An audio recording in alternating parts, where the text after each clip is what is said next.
வணக்கம். வாத்தியார் எம்ஜிஆர் என்ற நமது யூடியூப் சேனல் மூலமாக நான் உங்கள் வேல்முருகன்.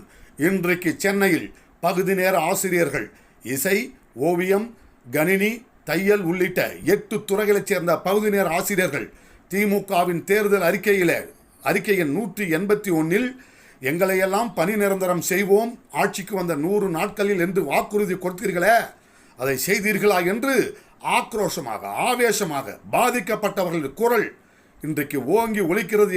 இப்படி பலருடைய வாழ்க்கையில் விளையாடி இருக்கிறார்கள் வாக்குறுதி என்கின்ற பெயரில்.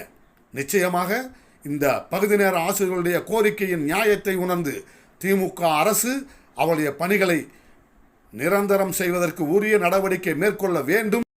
பகுதி நேர ஆசிரியர்கள் கேட்பது போல் தமிழகம் முழுவதும் 2026 திமுகவினர் வாக்குகள் கேட்டு வருகின்ற பொழுது சொன்னீர்களே, செய்தீர்களா, வாக்குறுதி என்ன ஆயிற்று என்று கேட்பார்கள் என்பதை மட்டும் இந்த நேரத்தில் கூறி விடைபெறுகிறோம். நன்றி, வணக்கம்.